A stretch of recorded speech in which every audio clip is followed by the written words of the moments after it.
नमस्कार, मैं हूं निहाली आपके साथ और आप देख रहे हैं राष्ट्रीय तक न्यूज। चलिए नजर डालते हैं आज की खबर की ओर। नागपुर की सीताबर्डी क्षेत्र में आज फिर अतिक्रमण दस्ते ने फुटपाथ विक्रेता को हटाने की कार्रवाई की।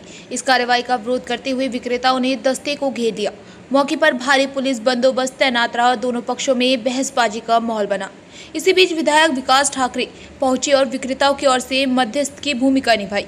उन्होंने डीसीपी, थाना प्रभारी और महानगर पालिका के अधिकारियों से बातचीत कर विक्रेताओं को न्याय दिलाने की कोशिश की। विधायक ठाकरे ने कहा कि जब महानगर पालिका ने 343 वेंडरों को लाइसेंस जारी किया है तो उन्हें हटाया क्यों जा रहा। इन विक्रेताओं के पीछे उनके परिवार हैं, बच्चे पढ़ाई कर रहे हैं, रोजमर्रा की जिंदगी चल रही है। ऐसे में इस तरह की कार्रवाई से उनकी रोजी रोटी पर संकट आ रहा। माल जब्ती करना और पैसों की उगाही करना गलत है। ये मुद्दे मेरे संज्ञान में है। विक्रेताओं पिछले 2 दिनों से मेरे कार्यालय में आ रहे थे, लेकिन आज मैं उनसे मिला और तुरंत प्रशासन से बात की। मुझे उम्मीद है कि दिवाली तक इस तरह की कार्रवाई नहीं होगी। फुटपाथ विक्रेताओं ने विधायक ठाकरे का आभार जताते हुए कहा कि अब उन्हें कुछ हद तक राहत की उम्मीद है। वहीं प्रशासन का कहना है कि सार्वजनिक मार्ग पर अतिक्रमण न हो।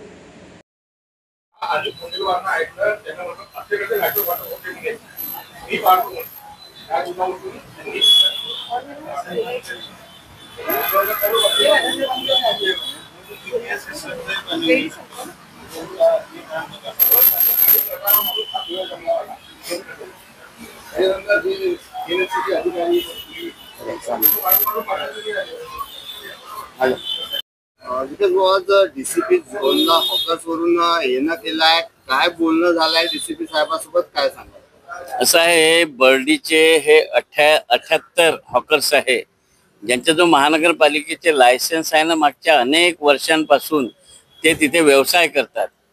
पहिले 344 लोक बसायचे। महानगरपालिकेने ज्यांचा जो लायसन्स नाही आहे त्या लोकांना बंदी केली, त्यांनी बंद केलं। परंतु आता जे 78 लायसन्सधारी आहे त्यांचा रोजगार आहे, त्यांचा उदरनिर्वाहाचं साधन आहे, त्यांचा परिवार जर या व्यवसायावर इतक्या वर्षापासून चालत आहे तर त्यांचा उदरनिर्वाह हिसकण्याचा कोणालाही अधिकार नाही। ते पोलीस प्रशासन असो, महानगरपालिका असो की अन्य कोणी असो। आणि या लोकशाहीमध्ये सामान्य नागरिकाला न्याय मिळाला पाहिजे। हे आपला न्याय मागण्यासाठी 3 महिन्यापासून घुमून झाले आणि महानगरपालिकेचे अतिक्रमणवाले यांचं दुकान लागलं की यांचा माल उचलून नेतात आणि माल उचलून नेल्यावर यांच्याकडनं लाच घेतात।